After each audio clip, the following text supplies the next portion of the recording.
Everyone, if we can go through the pre-meeting instructions to us all. Welcome to everyone, and I will now read out the emergency evacuation announcement. There are no planned fire drills, so if the alarm activates, please leave the building in an orderly fashion via your nearest fire exit. The two fire exits through the partition doors are currently not in use due to ongoing works, therefore the fire exits are through the main doors of the hall or the storeroom adjacent to the stage. The fire assembly point is the roundabout island in front of the main entrance to the building. Please do not delay your evacuation to collect any belongings. Please do not return to the building until given permission to do so by council staff.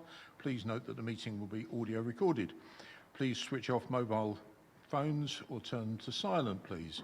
Toilets and hand washing facilities are available in the foyer area. Members, there is a need to use microphones during the meeting. When I invite you to speak, please wait until there is a microphone in front of you before speaking, as microphones are needed for the hearing loop and for the audio recording.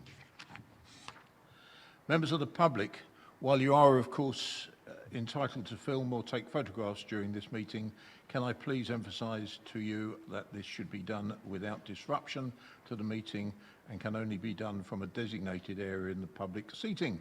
Can I please therefore ask you to raise your hand clearly in the air if you wish to take photographs or film this evening. Getting used to the routine here. I will now ask officers to assist in... Yeah, right, okay, we don't need to do that bit. Okay.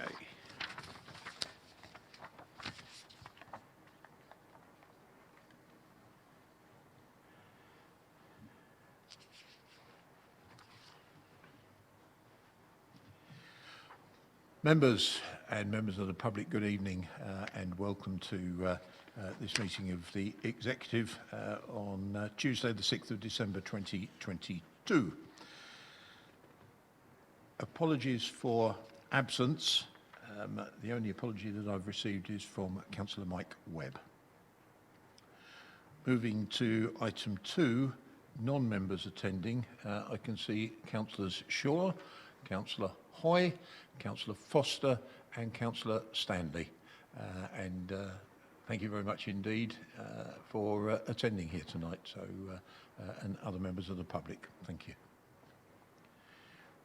Right, we move to item 3 on the agenda, minutes of the meeting held on the 9th of November 2022. Members, they have been circulated. Can I take them as an accurate record? Are there any matters arising from those minutes? None? You're agreed that I can sign them. Okay, thank you very much. To receive any declarations of interest, members, are there any declarations of interest this evening on items on the agenda? No. We turn to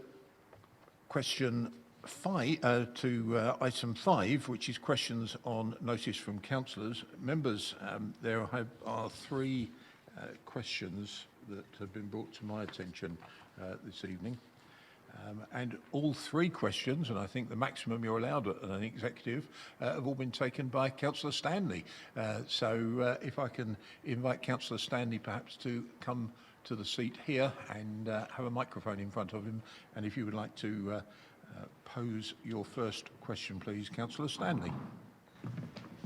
When you're ready. Thank you, Chairman. My first question to you, as leader of the council, does the leader believe that Fusion have fulfilled its past obligations to maintain RDC's assets? Do you want me to read all the questions out? No, Councillor Stanley will take them one at a time. I think that's the way to do it, because you do have, of course, the right to ask me a supplementary should you wish to develop any of my answers. So, yeah, we'll take them each one at a time, if that's all right. Thank you. But in response to that question, thank you very much indeed. Earlier this year, I was pleased to meet with the new Chief Executive of Fusion Lifestyle. We had a positive conversation during which I stressed the importance of our leisure facilities to our community and the need for ongoing investment within these facilities. And I assure you, I stressed it in the most strongest of terms because of the importance of leisure facilities in this district. We also discussed the investment that Fusion had made into our facilities in the past and where future investment may be needed. Given the past 2 years of the COVID pandemic, we also discussed how the leisure industry nationally and Fusion locally continue to recover from the pandemic that had such a devastating effect on the industry as it did on many sectors. I am pleased to report some recent investment into our leisure facilities, including new boilers serving the swimming pools at Clements Hall Leisure Centre, refurbishment of the sauna at Clements Hall Leisure Centre, new studio floor at Clements Hall Leisure Centre, external cladding works at Rayleigh Leisure Centre, redecoration of external ducting at Clements Hall Leisure Centre. In addition, both leisure centres have received brand new state-of-the-art gym equipment and spin bikes. And this investment totals nearly £1 million. I shall say that again. This investment totals nearly £1 million and is a clear demonstration of Fusion's as well as the Council's commitment to the health and well-being of our residents. I am also pleased to report that this gym equipment at both sites is accessible as part of the strategy to offer an inclusive leisure service within the district. Going forward, as part of Fusion's programme of agreed works, the following will be also completed. There will be new boilers at Rayleigh Leisure Centre, a new main hall floor at Clements Hall Leisure Centre, replacement insulation on ductwork on the roof at Clements Hall Leisure Centre, renewal of fire alarm system at Rayleigh Leisure Centre, redecoration at both leisure centres. Members will recall that the leisure contract was extended in December 2020 as a result of the impact of COVID-19 on the leisure industry and to ensure a sustainable leisure service for our residents. I am proud that this forward-thinking council made this decision to safeguard our future leisure service for the benefit of its residents, a decision that secured investment in our leisure facilities, secured local jobs, and ensured our leisure service was well placed to provide for the needs of our community in the future. And I would just like to remind members and Councillor Stanley that we put in £430,000 at that time against much questioning, but my personal commitment was to ensure that we protected jobs as well as the leisure service that we provide in the district. To have received nearly £1 million back on that investment, I think is far better interest than you would get on your current account. It's something in excess of 100% return on the investment. As part of the contract, an agreed programme of works for Fusion to complete before the end of the contract has been agreed. This will build on the previous investment and works I referred to earlier in my reply, and will continue to ensure that our leisure facilities receive the ongoing investment required. And I'm truly grateful to you, Councillor Stanley, for asking me that question. Thank you, Chairman. Whilst I do applaud the amount that is being invested in those 2 units that we are considering, or what I'm asking about, might I also raise why has RDC not pressed Fusion to meet these obligations in the upkeep of Mill Hall and Castle Hall together? Sorry, Councillor Stanley, could you just clarify your point? What obligations, bearing in mind my last answer, are you saying RDC hasn't met? Should have RDC have pressed Fusion to carry out better facilities in Mill Hall and Castle Hall, where the facilities are what has just been explained to me for Clements Hall and Rayleigh Leisure Centre. Some money of that, some part of that should have been put into Mill Hall and Castle Road, I believe. And why has Why have we not pressed Fusion to do that? Councillor Stanley, I think the investment in leisure facilities in this district have been brilliant when you look at adjacent districts and boroughs. I went through the detail in my first answer for exactly what has been provided. Nearly £1 million return for the 430,000 that we put in to support jobs, support leisure facilities and actually keep leisure in our district afloat. So there seems to be a presumption that we could have pressed even harder. Well, with respect, you weren't in the meetings that I had, but it's difficult to know how I could have pressed harder. I accept that there's still room for even better improvement because that's how I operate.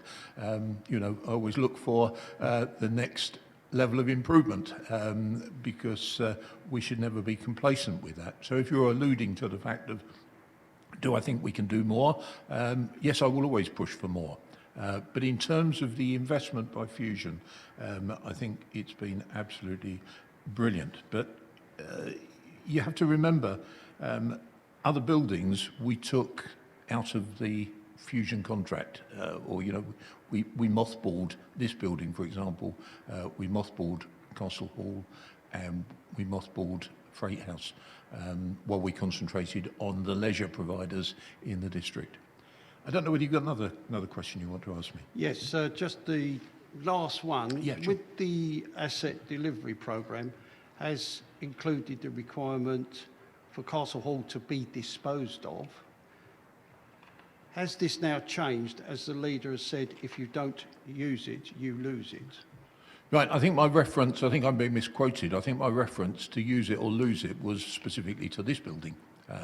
And whilst I seem to have been quoted on all sorts of social media channels and other channels as if that's a derogatory comment, I think it's quite clear that for any facility, for any product to carry on being required or used, you need to actually show that there's a market for it. And all I'm doing is actually appealing to people to use it to the maximum so that we get an economic return for the use of it.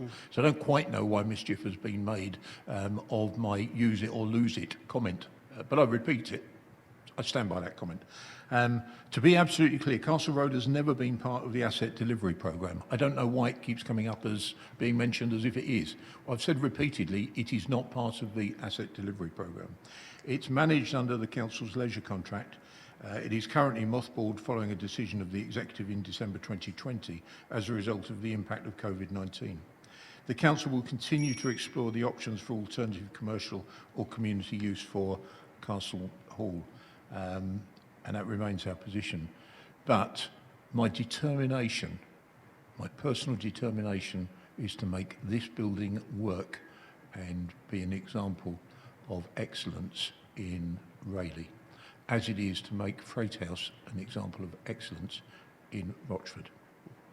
Just one last comment, if I may, Chairman. Thank you for the answers that you've given. I'm satisfied with those answers at this present time. Can I ask you, will this be a phase 2 of the asset delivery or the leisure facilities that we are now seeing as investments that are going forward? Sorry, I have to ask you to clarify that question. Okay. I've seen what you said as phase 1 of the investment being made from not only Rochford District Council but from Fusion themselves. Can I see a phase 2 where this is some of the money or some monies is going to be put into Mill Hall and Castle Road? Councillor Stanley, I refer you to my last answer where Castle Road is concerned, Castle Hall. In respect of this building, there's no question of phases. I am personally committed, the executive are committed to making this building a success. I was proud for it to be reopened. It remains opened, and we're talking about sustainability of its use. Please don't underestimate the challenge of making that happen. But you have I look you squarely in the eyes when I say you have my commitment that I and my executive colleagues are doing everything we can to make this a sustainable area. facility. Thank you, Chairman. Thank you very much. Thank you very much. Thank you. Thank you for taking the trouble to write those questions. Thank you.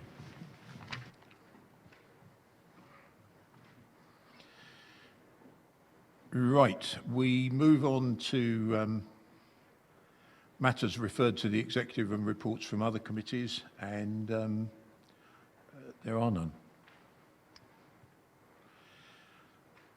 Taking item number 7, which is on your agenda, which is the future leisure service provision, to consider the report of the Director of Assets and Investments setting out options for procurement of a leisure operator partner to deliver the Council's leisure facility provision from the 1st of April 2025.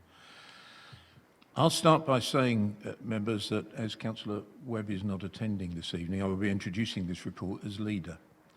In December 2020, the Executive agreed to extend the current leisure contracts to 2025 due to the obvious challenges of procuring within the leisure market during the pandemic. This report sets out our intended approach to procuring a leisure operator partner for both Rady Leisure Centre and Clements Hall Leisure Centre by 2025, and seeks the approval of an earmarked reserve to fund essential activities to support that procurement process. I will now invite Phoebe Barnes. Where's Phoebe? There she is, over there. I will now invite Phoebe Barnes, Director of Assets and Investments, to give us a technical introduction to the report. Thank you, Phoebe, for attending tonight. Over to you. Thank you. So the current service provider is Fusion Lifestyle. This was a 20-year plus 3-year extension contract which started in 2002 and is due to end in 2025. The Council's leisure centres are a significant council asset and is providing important services to the community they serve. So early consideration of the future options for this leisure facility provision is therefore important. Officers have considered all options regarding how the council could operate its leisure centres. With limited resources and finances, the recommended option within this report is to tender the contract for an operator partner model. This is how we're currently operating the leisure services with Fusion currently. Oh, sorry, I couldn't hear myself very. Sorry, apologies. The figures that are quoted within the report are quite healthy estimates, and they are based on some benchmarking officers have carried out with external partners and suppliers. The purpose of this funding is to ensure the procurement process can run competitively in a timely manner and be successful in appointing the right operator. So just to go through some of the points that the report is highlighting, the purpose of the feasibility study is for the council to understand the potential of its leisure sites, to ensure it's offering the offering that's made at these sites is future-proof. It will help inform the procurement exercise by identifying opportunities for investment and to look at increased capacity across both leisure sites. The condition survey is needed to build into the procurement pack, so bidders are aware of, as well as the council is aware of the state of the buildings going into the new contract. The report also mentions funds to be allocated for external technical and legal advice. The council doesn't currently have that internal resource to write a bid of this scale and will require funding to do this to ensure it's compliant and successful. There is an opportunity under the partnership with Brentwood Borough Council to share costs if the tender of Brentwood's contract went at the same time.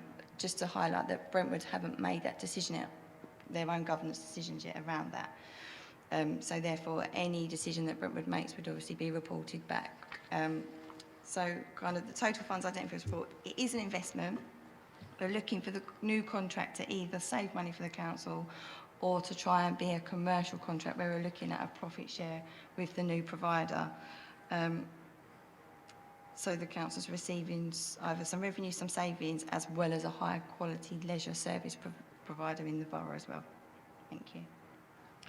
Thank you, Phoebe. I will just emphasise one point there, which I believe sort of is still relating to Councillor Stanley's point, and I really just want to put his mind at ease that part of this process is to make sure that the conditions of the facilities when they were taken over by Fusion are handed back to the council for their new provider in the state in which they were handed over, with the exception of wear and tear. And I think that's an important point. So that is part of this evaluation process, which is a professional evaluation process. And I think that was one of the points that you quite rightly laboured in your questions, Councillor Stanley. So, and that gave me an opportunity just to go back. And that's in this report, the importance of us getting them back in the way we handed them over. So at that point, I'll turn to any questions from the Deputy Leader. She's signifying she has a question. Councillor Rowe. Thank you, Chairman, and thank you, Phoebe. For me, it is about the costings, but I think it's just the way the report's written. And I think going forward, if we can just explain more so that other members of the council can fully understand, not to mention the residents. So I think we just need to tidy up on those going forward. I can't support these recommendations as they're written, but I'll listen to what everyone else on the exec says and then we'll go from there. Okay, thank you. Thank you, Chairman. Thank you very much. Any other members of the executive? Councillor Sperring. Thank you, Chairman. I think the word consultants concerns me on occasion. I think you need the microphone a little closer to you. Is that okay, Chairman? Yep, I'm getting thumbs up from the audience, so that sounds good enough to me. I think in the past we've had a number of consultants referred to us who the council has used because we've used them before and they've got a bit of a track record. Can I make sure that we don't just spend money on consultants, that they have a specific task that we want them to undertake that we cannot cover within our own remits, and that if we can, we use local consultant or local technical people. Don't want to keep using the word consultants. That concerns me in the past. If we can, great. If we can't, I understand that. But I think we've all learned from experience that some of these, and I use the word consultants then, had free range. We were reliably informed how good they were. And I think it caused us concern when we saw the sort of reports that were being submitted. A lot of the information, well, I think we were very cynical about, Chairman, that effectively it was almost cut and pasted for what they'd done to somebody else. Thank you, Chairman. Thank you. A point well made. Thank you, Councillor Sperring. Are there any other members of the executive? Councillor Efty. Thank you, Chairman. I'm looking at the report on 1.6. Stand a little bit. Is undertake community engagement. I'm a little bit concerned it comes towards it's 1.6, not near the beginning, because I don't know if this is going to go in the timeline that is set out in the report, because I don't want the community to be let down in that we ask for something they don't actually want. So I feel that should be up one of the first things we actually ask and do. Thank you, Councillor Efty. Councillor Belton. Thank you. Yeah, I agree with some of the points that have been made. Reading the report, it was a little bit eye-watering to start with, but then having had asked some questions and hearing what you've said makes a lot more sense. And with Councillor Rowe asking that we have a bit more detail moving forward, I think that will help alleviate concerns. Certainly with the budget gaps that are coming forward and that by 2025 and onwards we're likely to be facing, it's pleasing to hear that we're taking a commercial approach to this and actually taking this forward as an investment where we can save money and not just rely on charges to bridge that gap. So that is something I'm pleased to hear. Regarding the expenditure being asked to earmark or to reserve, for me, it's about, where possible, using specialists such as Councillor Sperring has said that are local. We've got some fantastic businesses and professionals within the district, and I would like us to always look there first. I know that is not always possible, bigger picture, but I certainly think we need to look inwards rather than outwards where possible. And also that where we're spending money, it is being used in a cost-effective way and we're getting a good return on that investment. Bigger picture, we know that we want to be commercial and that we'll get that, but make sure we get good value for money in the short term as well. Thank you. Thank you, Councillor Belton. Any other comments from executive members? Councillor Ward? Thank you, Chairman. There's a lot of things that have been mentioned by other people in regards to this particular paper. I would like to see the consolidation. Can you speak into the mic? I can't hear you. Bit closer to your mouth. Should be loud enough. Turn it up. Is that loud enough? Okay, fine. I'm not particularly happy about the allocation of the various sums to various things. I personally would have liked to have seen just a one sum so that we can actually monitor where everything is. Just allocating just as it is, I'm not particularly happy with. I feel that it needs to be incremental. We need to look at everything that we're going to do. I can understand the need, as you explained very succinctly, as if you are selling a house, you need to have a surveyor in to make sure that what you're selling is up to scratch, and it's exactly the same with these assets, both of these leisure assets.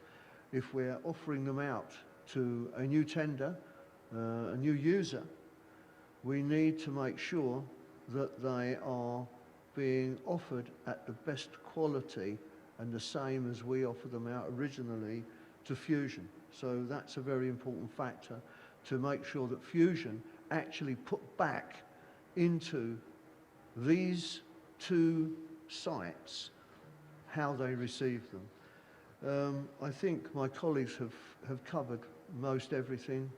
Thank you. Thank you. Any other executive members wish to comment before I try and sum up on the paper?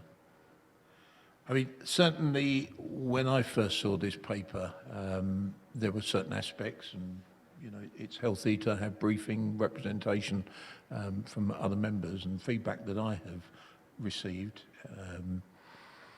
coming to this meeting tonight.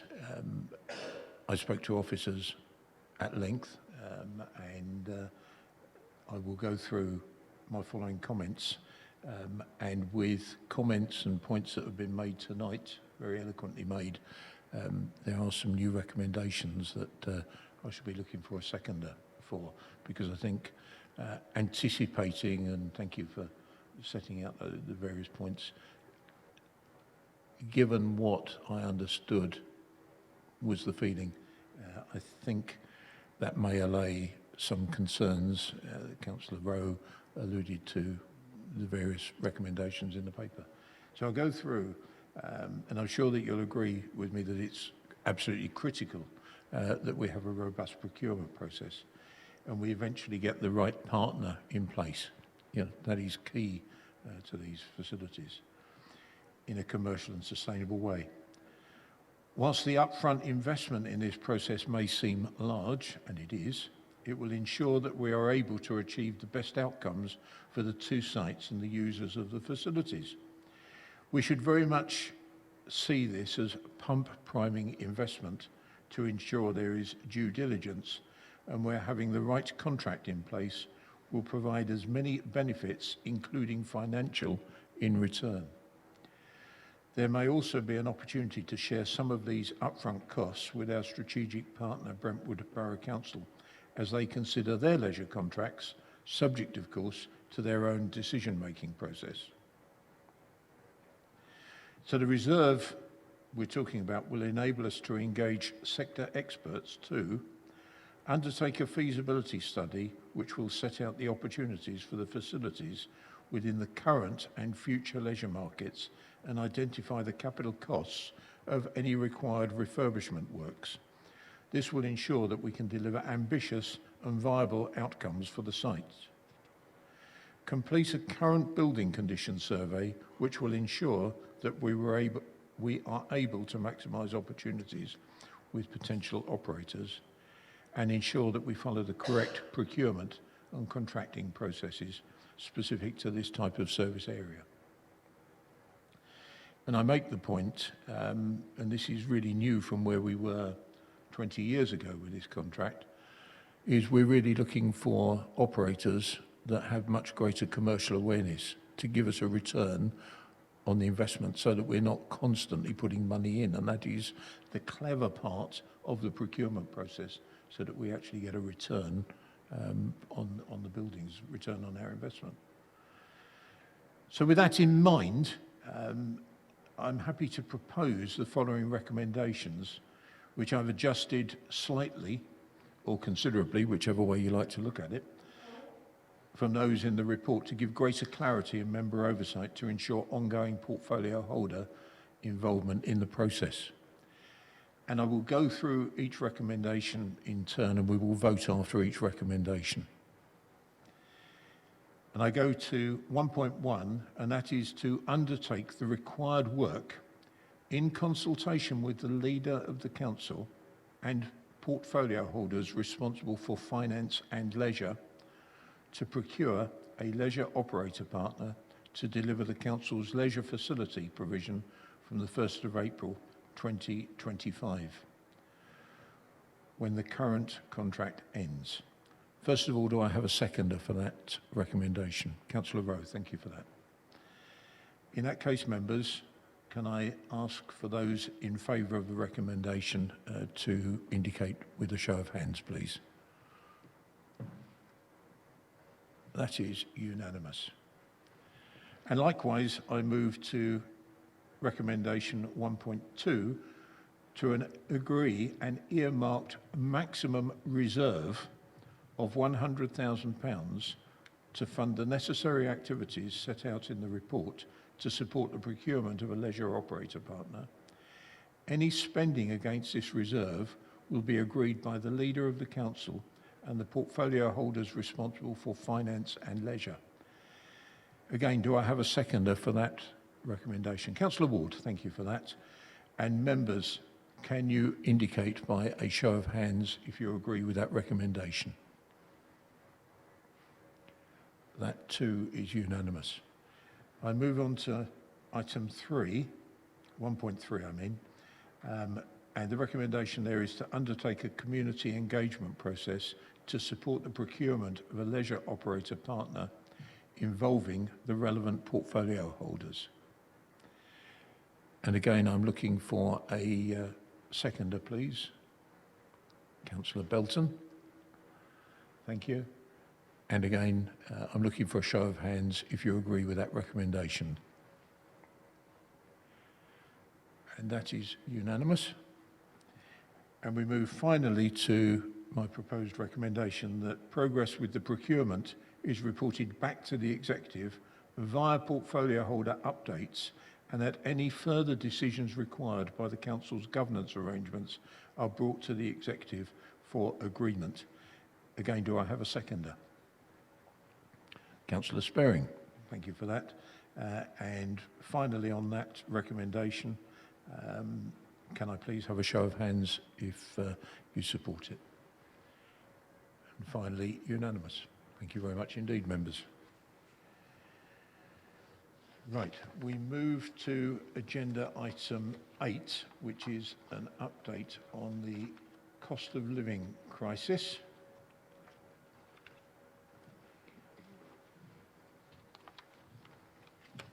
And who is going to introduce that report? Mr. Summers. Thank you, Chair. Good evening, everybody. So this report is an update that has been agreed that would come back to executive. And as members can see from the report, it just provides an update of where we are and what actually is happening. Future reports will come back to executive. Unfortunately, Tracy Lilly can't be here tonight, but if I can answer any questions, I will. If not, I will take them away and come back to members shortly. Thank you, Chair. Thank you, Steve. Councillor Efty.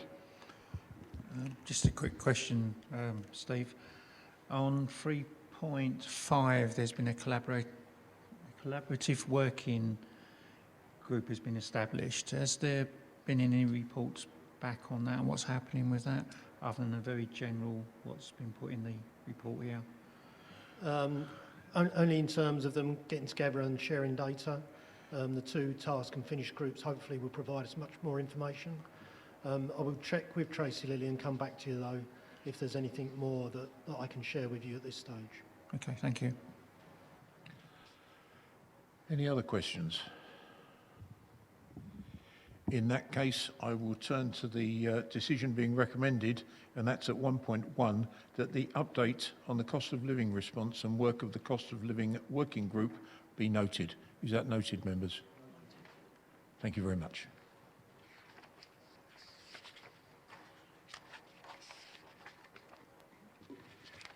We move to item number 9, which is a report on the contract monitoring. Naomi, are you reporting on that? Getting nods there. So, Naomi, if you'd like to introduce the report, please. Thank you, Leader. Members of the Executive will note that this is an annual report that you receive, just in terms of looking at the major contracts that the Council has to manage. And this particular report is looking at the contracts that are in place for the financial year 2021-22. So just to note that obviously there has been a few changes since then, but the contents of the report are meant to reflect the previous financial year and the position that we were facing then. So the purpose of the report really is just to give you an outline of the scale and scope of those contracts and the contract monitoring and management that's been in place over that period of time. You'll note in the report that it refers to the fact that in previous years, external audit have been interested both obviously in terms of our compliance against our own contract procedure rules, but also particularly where there's been some notable kind of contractor failures at a national level, that they want to sort of see that we've got adequate assurance around supply continuity. So this report really seeks to kind of provide some assurance on that kind of level. Obviously, we can't report on every single contract that the Council manages because they are numerous, but you'll see at paragraph 2.12 that we just list there the major contracts are considered as part of this report. And then obviously the remainder of the report sets out in more detail how those particular contracts are being managed. This report was obviously prepared in the name of the Assistant Director Legal, who's now not here, so I may not have all of the detail if anyone wants to answer any questions, but I'm sure I'll be supported with my colleagues if there are any particular questions that the Executive want to ask about any particular aspect of the report. Thank you very much indeed, Naomi. The definition of by size, it's over £100,000, as I recall, isn't it? Is that how the definition So I think works? it was done on a kind of risk basis in terms of the kind of comparative value. So it was kind of looking at the, if we rank all of our contracts by value, the kind of top 10, but I don't know if there was a specific financial limit that was kind of put in place. Yeah, okay, sorry, yeah. Anything over 100,000 we looked at, along with how the risk was deemed against the risk of it, if it was a high risk or medium risk, and the value. Thank you very much indeed, Lauren. Right, any questions on that report? It is a statutory report that we bring. Oh, Councillor Ward. Thank you. Sorry, Ion, thank you. I never primed you on this one before, but how many other contracts are there outside of these that have been mentioned, or are there too many to enumerate? I would say there's too many, and I only focus on the central one. So I only deal with anything over £25,000, and then there'll be many smaller value contracts that officers deal with directly. So yeah, but there's a contracts register on our website which has got, I wouldn't say 100%, but we're getting there with all our contracts from the council. And if I may just ask a secondary one, this actually refers to Councillor Belton's inquiry with regard to using local people. How many of those, and I know you haven't got the answer, but I would be interested to know how many of those contracts were procured locally? I can take a look and come back to you on that. I do not know off the top of my head what is I'm locally. sure And I would like that answer, and I think maybe Councillor can I Burton just as well. clarify, when you say local, you mean within the district? Correct. Okay, that's fine. Leave that with me and I'll come back to you. Thank you very much. Thank you, Councillor Ward. You weren't really expecting an answer on that one off the top of Lauren's head, were you? But it is important that we keep a focus on local providers where at all possible. Councillor Efty was next, actually. You're deferring to Councillor Belton, are you? It was just a general question, as we've had a lot of conversation around the leisure contract, and obviously that comes up in here. And it's interesting to see that Clements Hall underperformed in terms of number of visitors quite substantially, whereas Rayleigh Leisure Centre overperformed. And I wondered, how do we dig into that to find out what is driving or not driving, as the case may be, our residents to the leisure centres, so that, for me, forms part of what we do next in terms of the strategy and the procurement process. And I just wondered what happens when you get this report. So I don't manage the leisure contract. I only gather the information. So that's something I'd have to refer back to either Phoebe or one of the other officers. So we can take that back and come back to you on that point. Yes, I think that's a really important point, to differentiate between what is a statutory report that we bring to executive for noting, but also it provokes a number of questions, and certainly we hone in on areas of underperformance. It would be helpful, because that isn't the core subject tonight, but I do think if officers could take away where there is a clear underperformance.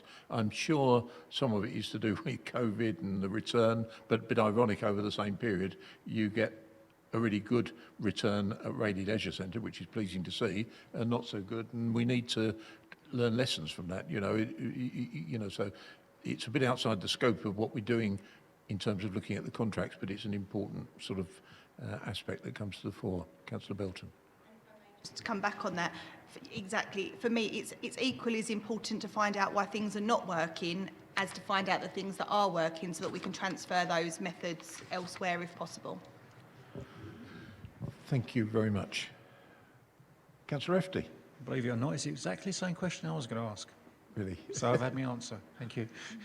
Okay, thank you. Any other members coming up with any questions? No, in that case, I turn to item 1.1 at 1, and the decision being recommended that the contents of the report be noted. And it is duly noted. Agreed? Okay. And on that point, I would like to thank members of the public, other councillor colleagues, officers and members of the executive. Thank you very much indeed for giving your time this evening. And at 2011 hours, it's just clicked, I close this evening's executive. Thank you very much indeed. Thank you.